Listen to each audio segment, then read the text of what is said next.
तो सरकार का उद्देश्य क्या होता है? एक होता है ना, सरकार ये बजट बना रही है, उसका उद्देश्य क्या है? उसका उद्देश्य क्या है? उसका उद्देश्य दरअसल आपके संविधान में दिया हुआ है। सरकार कैसे काम करेगी उसमें दिया हुआ है। उसमें संविधान में हमारे देश का लक्ष्य निर्धारित किया गया है।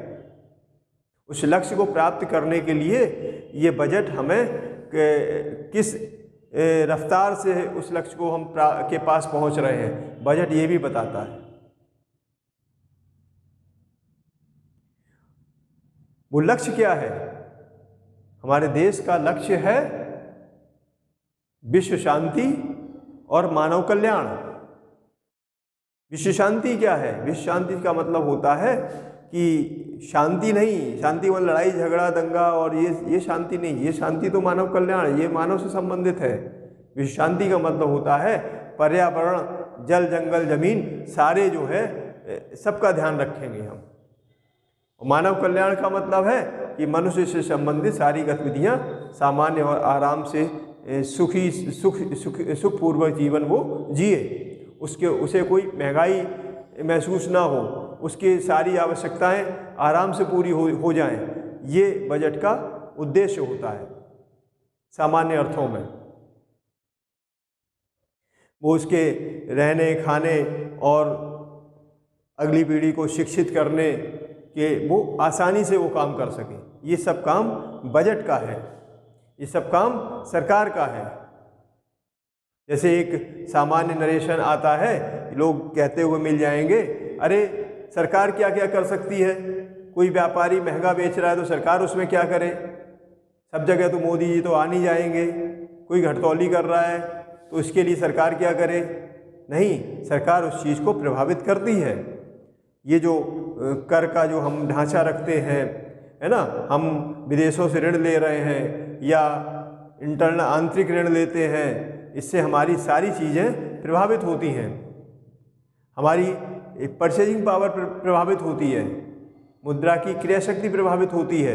हम कैसे कहाँ से ले रहे हैं और कहाँ पर खर्च कर रहे हैं, ये सब कुछ जो है सरकार के विवेक पर निर्भर करता है।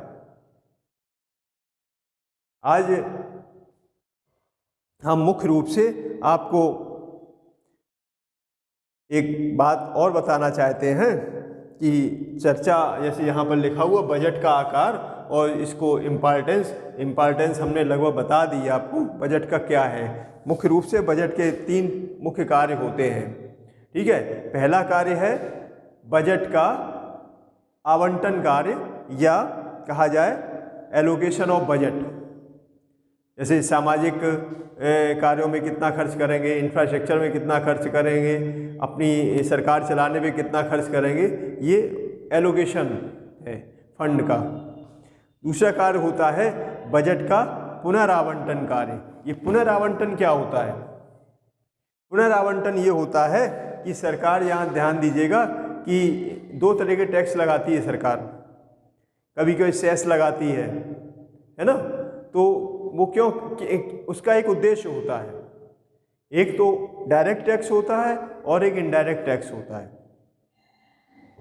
ठीक है, जो पुनरावंटन कार्य जो करती है वो किसके माध्यम से करेगी? वो अधिकतर कार्य वो डायरेक्ट टैक्स से होता है। जैसे बड़े लोगों की जिनकी ज़्यादा इनकम होती है, आनुपातिक रूप से उनसे हम ज़्यादा टैक्स लेते हैं, इनकम टैक्स, है ना। कारपोरेट टैक्स जैसे अभी 35% था, अभी उसको पिछले उसमें जो है 25% कर दिया गया। तो ये सारी चीज़ें बहुत प्रभावित करती हैं।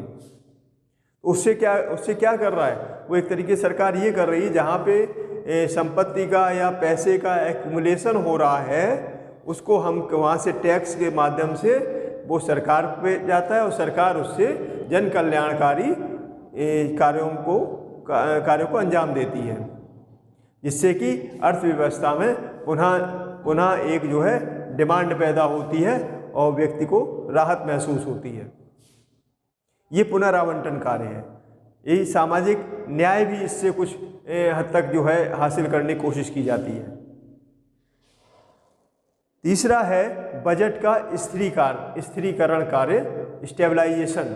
स्टेबलाइजेशन से मतलब ये होता है कि हम देखते हैं कभी किसी ईयर में देखते हैं महंगाई बढ़ रही है, कभी चीज़ें आसानी से सस्ती भी रहती हैं, लोगों के बजट के अंदर रहती हैं, आराम से खर्च करके चीज़ें खरीद लेते हैं, वो परचेजिंग पावर बढ़ाती है। महंगाई होगी तो परचेजिंग पावर कम हो जाएगी। तो ये बजट स्थिरीकरण से जो है वो जो सरकार की नीतियों से पता लगता है, या राजकोषीय नीतियाँ हों या मौद्रिक नीतियाँ हों, उससे ये पता लगता है कि जो है हमारे आने वाले समय में अर्थव्यवस्था कैसे काम करेगी, अर्थव्यवस्था महंगाई रहेगी या अर्थव्यवस्था में एक सर्वसुलभ वस्तुएं सर्वसुलभ रहेंगी, हर व्यक्ति के पहुंच में रहेंगी वस्तुएं। ये सारी चीज़ें ये बजट से ही निर्धारित होती हैं। तो ये कहना कि सरकार क्या करे, पेट्रोल डीजल महंगा हो रहा है तो सरकार क्या करे, अरे वो पेट्रोल पंप वाले जैसे सामान्य आदमी होता है वो ये कहता है भाई पेट्रोल पंप वाले में महंगा बेच रहे, सरकार उसमें क्या करे। चीज़ें दुकानदार महंगा बेच रहा है, दुकानदार महंगा नहीं बेचता है, दुकानदार कभी महंगा नहीं बेच सकता है, क्योंकि जब महंगा बेचेगा तो उसका माल कम बिकेगा। ध्यान रखिएगा, दुकानदार हमेशा सस्ता बेचेगा। कब महंगा बेचेगा? दुकानदार तब महंगा बेचेगा जब उसकी मोनोपोली होगी। और जब हम बहुत सारे दुकानदार हैं तो कभी सस्ता नहीं बेचेगा, हमेशा दुकानदार वो महंगा नहीं बेचेगा, हमेशा दुकानदार क्या करेगा, सस्ता बेचने की कोशिश करता है।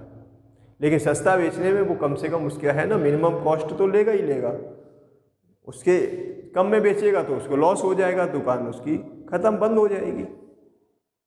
कहने का मतलब ये जो भी चीज़ें होती हैं, सस्ता बिक रहा है, महंगा बिक रहा है, इसके लिए डायरेक्टली जो है सरकार कहीं ना कहीं जिम्मेदार होती है। ठीक है, क्योंकि अलग थोड़ा उसको समझना हर व्यक्ति उसको समझ नहीं पाता है।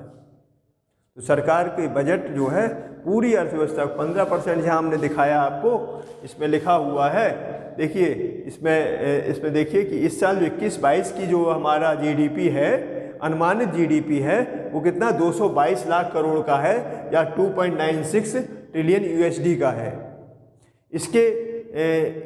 इसकी तुलना में हमारा जो बजट का आकार है 34 लाख करोड़ का है।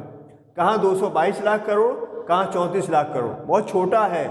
लेकिन ये 34 लाख करोड़, ये 222 लाख करोड़ की जो जीडीपी को टोटल प्रभावित करता है। बिना इसके ये किसी काम की नहीं है।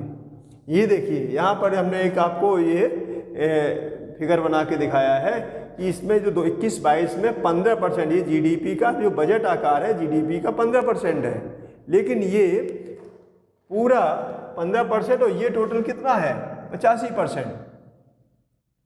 ये 85% ठीक से काम करेगा, वो इसी 15% बजट के एलोकेशन पर डिपेंड करता है। ये 85% से सारी व्यवस्था ठीक से चलेगी, इस पर डिपेंड करता है।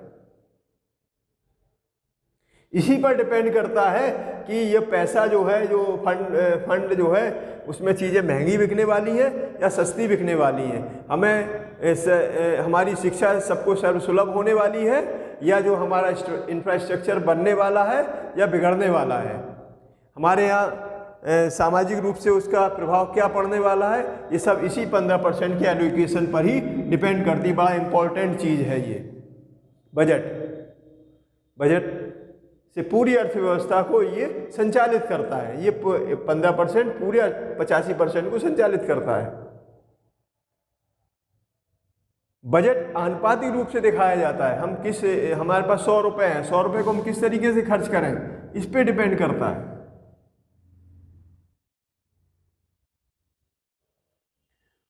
उस खर्च करने की प्रवृत्ति पर डिपेंड करता है। हम उसको उपभोक्ता वस्तुओं में खर्च कर रहे हैं या कैपिटल एक्सपेंडिचर कर रहे हैं, हम उसका इंफ्रास्ट्रक्चर पे ज़्यादा खर्च कर रहे हैं या फिर अपनी रोज़मर्रा की चीज़ों पर ज़्यादा खर्च कर रहे हैं। इस पे डिपेंड करता है कि हमारा आज कैसा रहेगा, हमारे वर्तमान में लोग कैसे सुख सुविधा से रहेंगे और भविष्य में हमारा भविष्य क्या होने वाला है। भविष्य में हमारी आय बढ़ने वाली है, या हम एक विकसित देश बनने जा रहे हैं, या ये भ्रम है, ये है ना, ये सारी समस्याएं। इससे आर्थिक दिखता तो ये आर्थिक है, अर्थव्यवस्था से ही समाज की व्यवस्था भी चलती है। एक बहुत बड़ा जो है उसका रूप है। इसी तरह इसमें देखिए 2021 में क्या था, ये जो बजट जो है हमारा 17% है टोटल जीडीपी का। ये क्यों? पिछले इसके जो ये था रियल है, रियल एस्टीमेट है, ये रिवाइज एस्टीमेट है, सॉरी, और ये बजट एस्टीमेट है। रिवाइज एस्टीमेट इसको कहते हैं।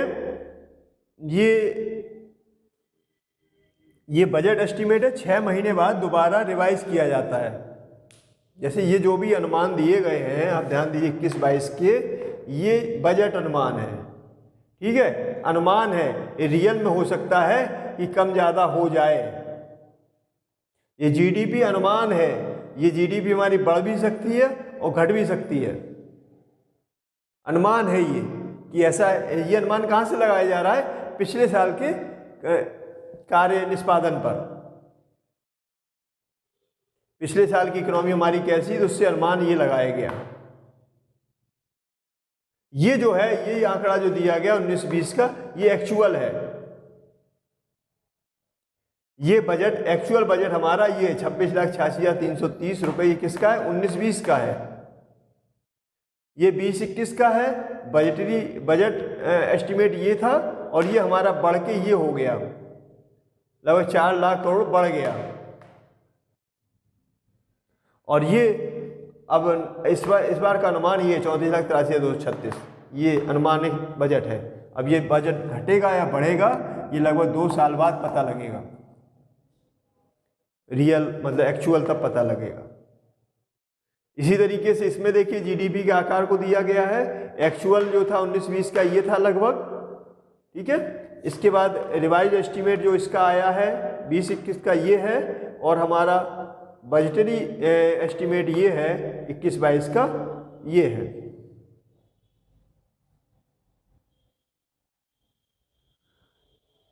इसी प्रकार यहाँ पे एक बात और स्पष्ट हो रही है, यहीं पे हम लोग देखते हैं, सुनते हैं, काफ़ी हमारी चर्चा में है, हमारी इकोनॉमी 5 ट्रिलियन इकोनॉमी होने वाली है। इसका क्या मतलब है?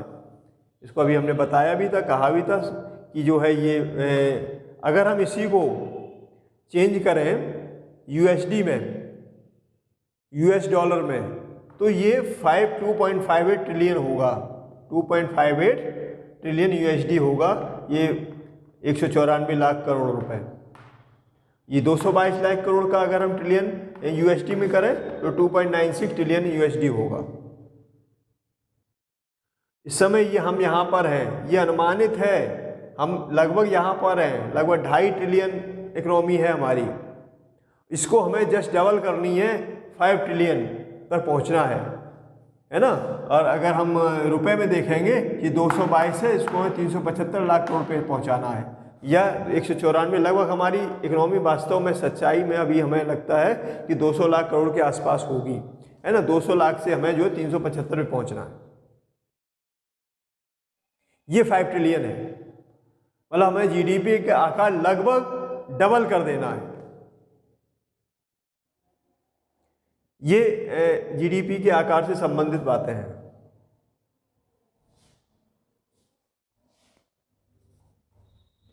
अब नेक्स्ट है, ये जो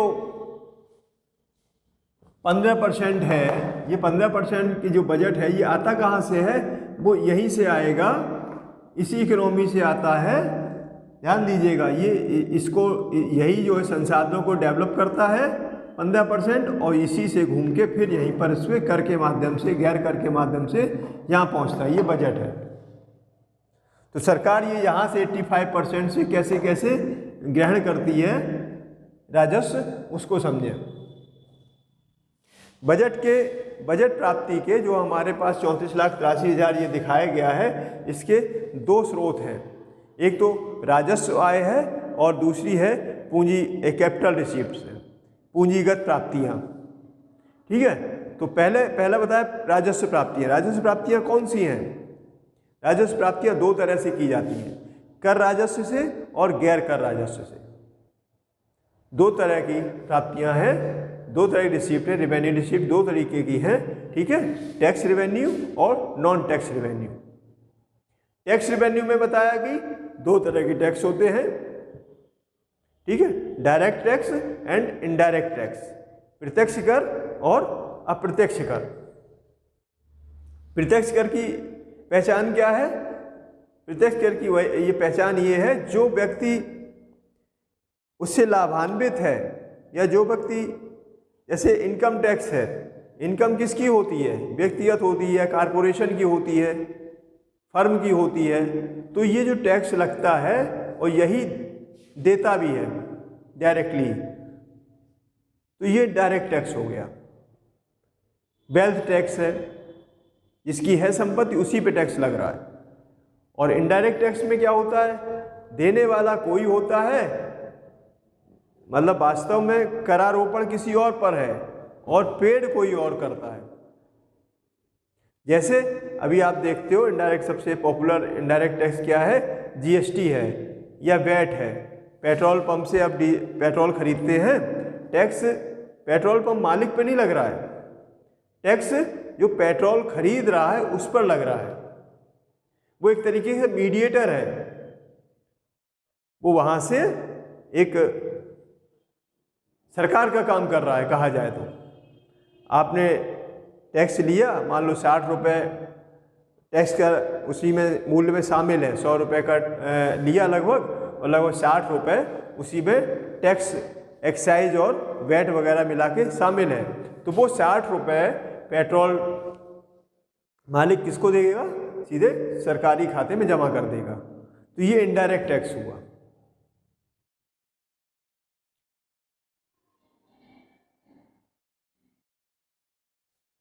पूंजीगत प्राप्तियां क्या है? कैपिटल रिसीप्ट्स क्या होती हैं? इसके लिए एक पहचान यही है, कैपिटल रिसीप्ट्स सरकार, लिख सकते हैं आप लोग, सरकार की ऐसी सभी प्राप्तियां जो कि ऋण उत्पादक हों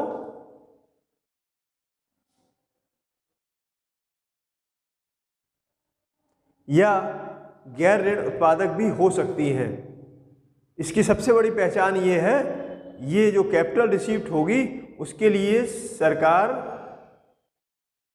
को उसे रिटर्न करना पड़ेगा, या उसकी कोई संपत्ति उसकी खत्म हो जाएगी।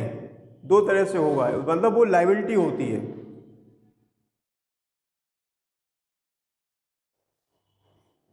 जैसे हमने कहीं से कर्जा लिया सरकार ने, इंटरनल हो चाहे एक्सटर्नल हो, तो उसको क्या है, उसको वो उसकी लायबिलिटी है, उसका ब्याज देना पड़ेगा या उसको वापस करना पड़ेगा। हमने डिसइन्वेस्टमेंट किया, किसी अपने सरकारी उपक्रम को बेच दिया, तो क्या हुआ, ये एक तरीके से हमारी कैपिटल ख़त्म हो रही है और वो एक उसकी हमारी कोई आगे कोई लायबिलिटी, आगे कोई हमारी ना तो इनकम बचेगी ना उसकी कहीं हमारी देयता है, उसमें हमारी संपत्ति खत्म हो रही। ये एक तरीके से कैपिटल रिसीप्ट है, हमने कैपिटल को बेच दिया अपनी, उससे रिसीव कर लिया। तो दो तरह का हमने बताया आपको प्राप्त, ये जो राजस्व आता है दो तरीके से आता है, राजस्व के माध्यम से और जो है कैपिटल रिसीप्ट्स होती हैं, ठीक है। राजस्व रिसीप्ट की पहचान ये है कि उसके सरकार उसके लिए किसी तरीके की उसकी प्रतिदेयता नहीं होती है, जो ले लिया उसको वापस नहीं करेगी। टैक्स ले लिया तो वापस करने का उसका कोई उत्तरदायित्व तो नहीं है, वो एक तरीके से उसकी वहाँ पर पूरी संप्रभुता है, वो कहीं किसी के देनदार नहीं है। जैसे आपने टैक्स दे दिया, रोड टैक्स दे दिया, और रोड टैक्स आपने दे दिया या हाउस टैक्स या वाटर टैक्स दे दिया, वो दे दिया, उससे आप ये नहीं कह सकते हो कि वाटर टैक्स दिया है तो और हमारे यहाँ पानी 5 दिन नहीं आया महीने में तो हम 5 दिन का पैसा नहीं काटेंगे, या 5 दिन का पैसा सरकार आपको लौटाएगी नहीं, उसकी कोई उस पर देयता नहीं बनती है। और ये जो पूंजीगत प्राप्तियां हैं उसमें उसके प्रति वो उत्तरदायी होती है। जैसे कर्जा लिया तो कर्ज जैसे जिससे जैसे होता है कि सरकारी बॉन्ड सरकार जारी करती है या पीएफ से लोन ले लेती है। पीएफ का पैसा जमा है तो वो एक तरह वो सरकार ने ले लिया और सरकार उस पर ब्याज देती है। यहाँ से सरकार की लायबिलिटी बनती है।